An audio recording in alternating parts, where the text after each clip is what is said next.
Hey there, Pastor Ben here, continuing our study through the Minor Prophets. We are finishing up the book of Zechariah today, looking at the last 3 chapters. We are in the middle of 2 different oracles. The first, as we discussed last time, in chapters 9 through 11. This oracle here in chapter 12 is exclusively about all of the future day of the Lord things. We're going to see this phrase, the day of the Lord, on that day, the day is coming, throughout all 3 of these chapters. And so we'll see some really neat connections to the New Testament again, as we saw last time, as well as just the continued picture of God's power and his wrath against sin and those who choose not to follow him, versus the restoration and protection and just grace and really the gift of repentance that he gives to those that would follow him. So as we pick up in chapter 12, it says, "The burden of the word of the Lord concerning Israel. Thus declares the Lord, who stretched out the heavens and founded the earth and formed the spirit of man within him." That's interesting, just starting this out. If we think about what we've looked at recently in the calling on false idols, calling to household gods to make it rain, right? This reestablishment of this Yahweh, this God, our personal God, is the true God. He made the heavens and the earth. He formed the spirit of man. Like, this is the one true God, and his power is serious. So listen to what he's going to say. Verse 2, "Behold, I am about to make Jerusalem a cup of staggering to all the surrounding peoples. The siege of Jerusalem will also be against Judah. On that day I will make Jerusalem a heavy stone for all the peoples. All who lift it will surely hurt themselves, and all the nations of the earth will gather against it. On that day, declares the Lord, I will strike every horse with panic, and its rider with madness. But for the sake of the house of Judah I will keep my eyes open when I strike every horse of the peoples with blindness. Then the clans of Judah shall say to themselves, the inhabitants of Jerusalem have strength through the Lord of hosts, their God." So again, all of this is pointing to a future battle, and knowing that this battle is not going to be a just simple thing, but this is all nations coming against God's people. And we see that fleshed out in some other prophecies, Daniel and Ezekiel, and then even in Revelation. And so just knowing that, again, God is telling his people they are secure in his power. Verse 6, "On that day I will make the clans of Judah like a blazing pot in the midst of the wood, like a flaming torch among sheaves, and they shall devour to the right and to the left all the surrounding peoples, while Jerusalem shall again be inhabited in its place in Jerusalem. And the Lord will give salvation to the tents of Judah first, that the glory of the house of David and the glory of the inhabitants of Jerusalem may not surpass that of Judah."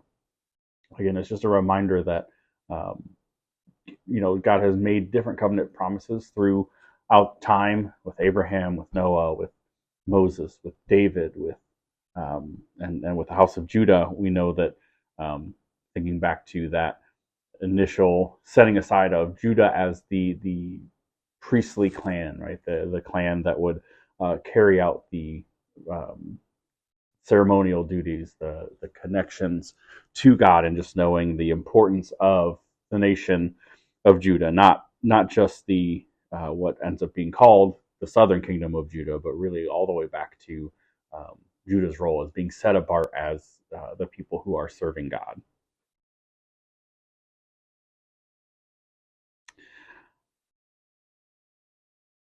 On that day, picking back up in verse 8, "The Lord will protect the inhabitants of Jerusalem, so that the feeblest among them on that day shall be like David, and the house of David shall be like God, like the angel of the Lord going before them.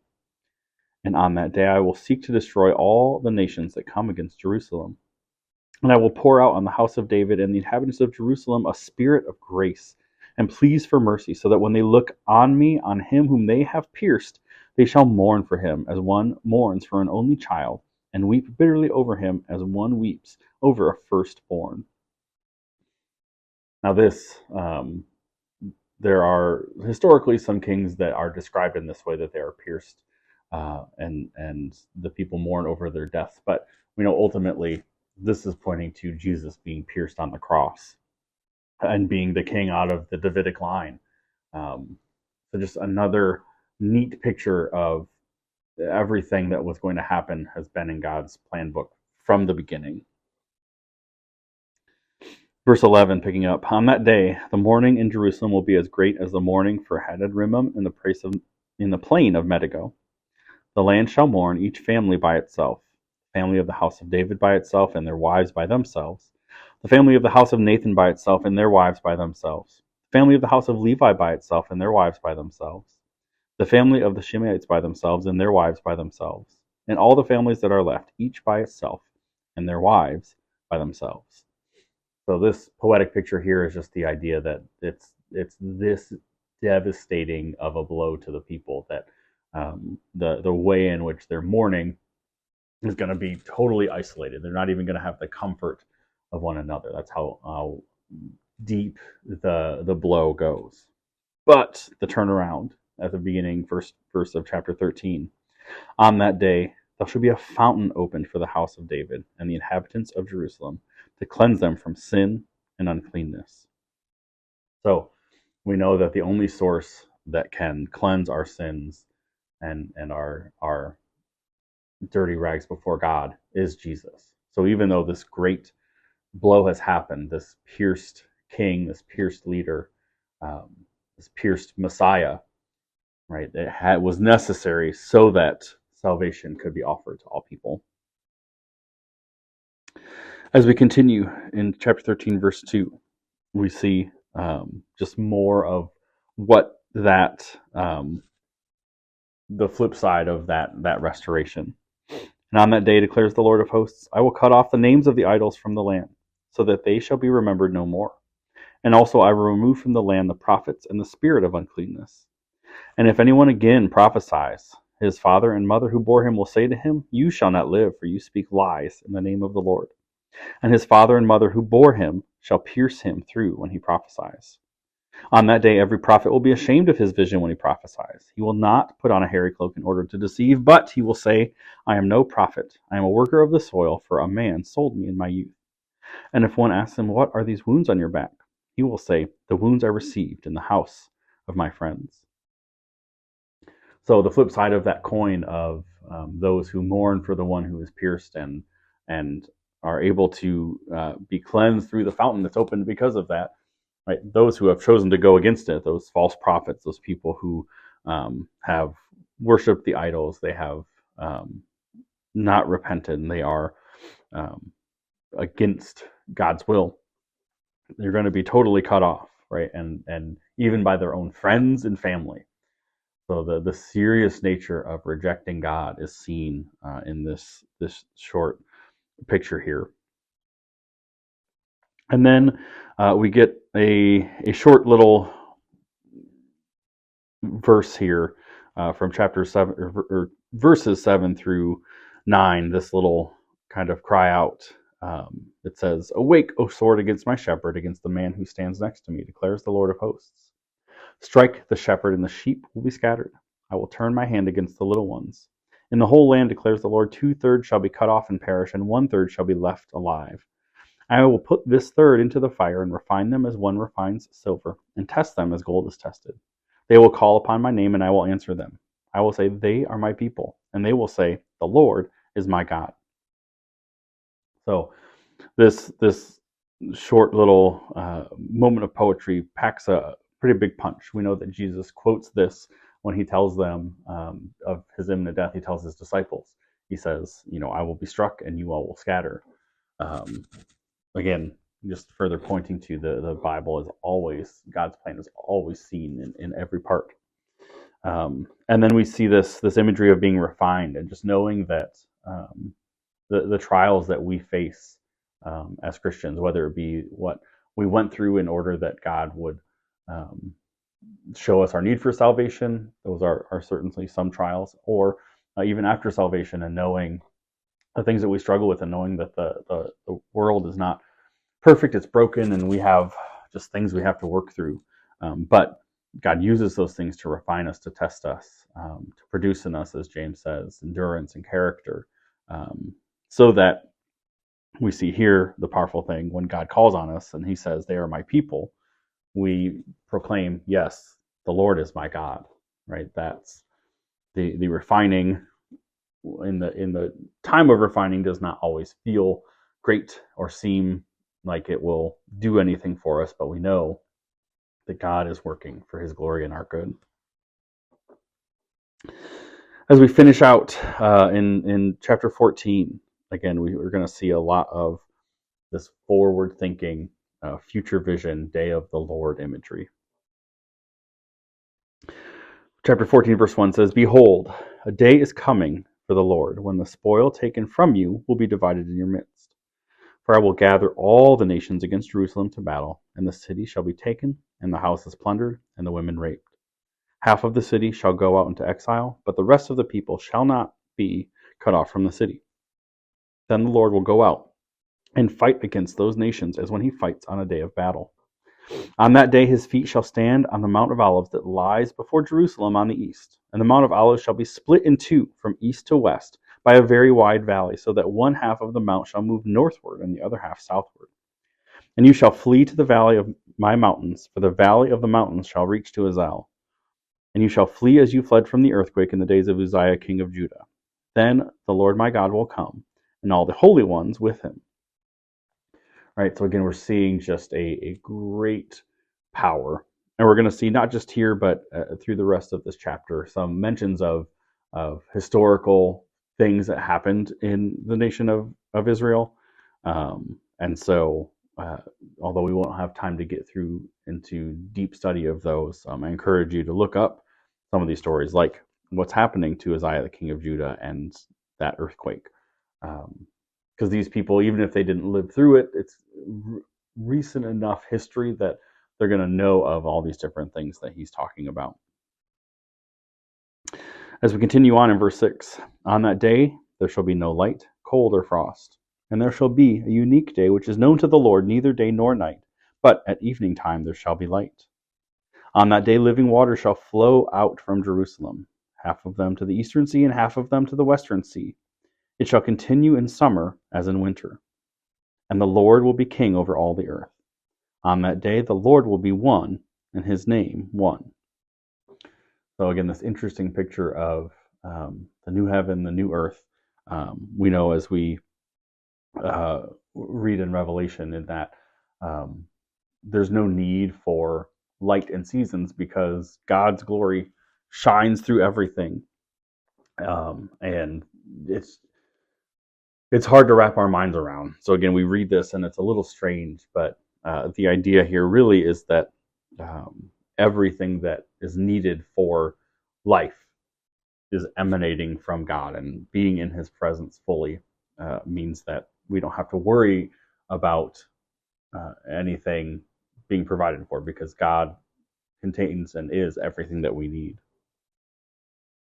As we keep going, verse 10 says, "The whole land shall be turned into a plain from Geba and Rimmon south of Jerusalem, but Jerusalem shall remain aloft on its site from the gate of Benjamin to the place of the former gate, to the corner gate, and from the tower of Hananel to the king's wine presses.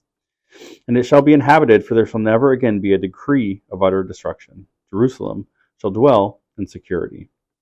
Right. So this capital city set on a hill. Right. Everything else is plains. Again, this imagery of the ultimate kingdom of God being above all things, right, and God being the Lord of the earth. And then we see again the picture of the destruction of those who are against God. Verse 12.